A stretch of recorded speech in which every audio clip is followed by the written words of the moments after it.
Morning. I haven't deserted my YouTube videos. I just haven't actually had anything to share with you to give you any kind of tips on how to do anything. But for anybody who's interested in a catch up as to where I am with my project, I thought I might do that for you today. And just reassure you, if I ever got anything to share, I'll be back with that.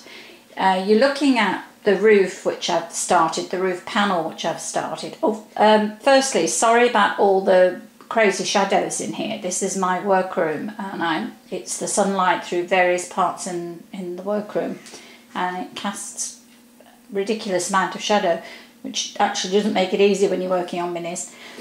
Anyway, this is the roof panel, and I'm covering that in Richard Stacey Versi-Slates, which are like the bricks, just a slate version, and they're so simple it's hardly worth doing an instruction on that. If you do want to have a look at how they went down, you can always go to my blog, because my blog is following this build inch by inch, literally. I don't do anything without recording it, basically. So that's Dalton House, D-A-L-T-O-N, Dalton House, blogspot.com. So this has got bricked windows, the same as the house, walls were bricked. The glazing isn't in yet because I want to do decorating inside before I put the glazing in, otherwise I'm going to end up with paint splatters and glue and all sorts. The slates have just started, as you can see, and I had to hold off because what happens is when you get to the edge here, it's often best to put in an oversized slate rather than cut little tiny pieces. It looks really funny on the edges of things, on the edge of a roof, if you've got tiny fillets of slate. And Richard Stacey does a 1.5 width slate to solve that problem. Needless to say, I don't have any. So until I've gone to Miniatura on the 3rd of April at the NEC, I won't have any of those to finish this job. So that's on hold. Forgive the super wobble while I turn around and show you the house. Okay, here we go. So that's the front of the house, pretty much finished, I think, to be honest with you. I'm racking my brains at the moment. What else do I have to do on the front there? Nothing that I'm aware of. Again, the windows will need glazing, just not yet. So let's go for a closer look. I think I showed you the paving and the steps. What I did there was use some paper that had the slabs printed on it, but what I did was cut them out individually and stick them down individually. I didn't do anything else to them, I just cut them out and stuck them down. And it gives you that slightly uneven gap that's on a different level to the paper, makes it just a little bit more realistic than sticking the paper down as it is. Did the same on the steps, made those paper wrapped in the same sort of way. Front door is in. I love this little Yale lock, which is courtesy of Delph. She made me one some years ago, and I keep going back for more every time I do a build. I would think every house since about 1970 has had a Yale lock on it virtually. It's unusual now to be undoing a front door with a big chunky key and lock, which is what you see on a lot of dolls' houses. So there you go, that's the front of the house. Let's see if we can open up without too much wobble. Sorry about this, I have no idea how you make movies without getting wobble. I assume you have kit, because this is me hanging on with one hand while I'm doing everything else with the other hand. As you can see, the backs of the doors at the moment are still fairly scruffy, simply because I don't know what I'm doing in every room yet, so there's nothing I can do with those. I have finished the bottom level because I do know what I'm doing in the basement, and in fact it's pretty much done. And this little door here that goes out of the, oh Lord, hold on, just a minute.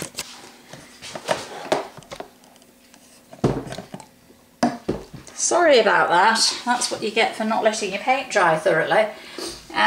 That's a door to a sort of bogey hole under the stairs. I'm not sure if you can see in there, but there's a sort of shelf here to stand things on.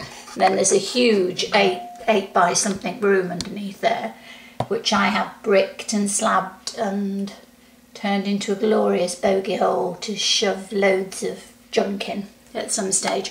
That would be accessed from this room here, which is my mudroom, which I finished yesterday. Actually finished doing the cupboards in there yesterday. There's lights underneath the cupboards at the back. The hooks aren't stuck on the floor, they're just put on the floor. They'll be going on the wall at some stage of the game. This is the kids' rec room with the furniture just scattered around in it at the moment because, well, some of the furniture, because I'm not sure what's going in there and how it's going to be arranged. And this is a copy of my workroom, which is called the Hive, with bits of furniture and stuff scattered around in there ready to go. So the basement is pretty much done. Obviously it needs dressing in various ways, but for now that's the lower level, painted and trimmed and doors in and all the rest of it, and with the painting and the finish complete on the door down there. When we get up to the next level, absolutely nothing done, and this is the one I'm about to start work on. This is my hall.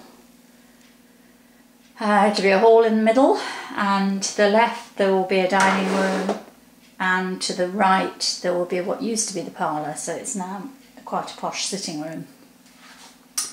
And up to the next level, the entrance to the next level is through some back stairs there, coming through that door at the back there, which is why the library next door is a good deal shorter, because it has the corridor behind it. So it gives more interest when not everything is at the same depth, I think. So because we're in a Georgian house, because that's the entrance off the corridor coming up the stairs, we need another door here for symmetry, and that's the door that goes into the library. This wall will take my fireplace symmetrically again, slap bang centre, and I think that's actually going to be a music room. I haven't yet really finalise that. I'm trying my best not to keep working too far ahead of myself, other than having a vague idea for shopping. That's going to be a fully fitted library with a small fireplace in, and when we get up to the top, that's going to be an apartment for my PhD student to live in.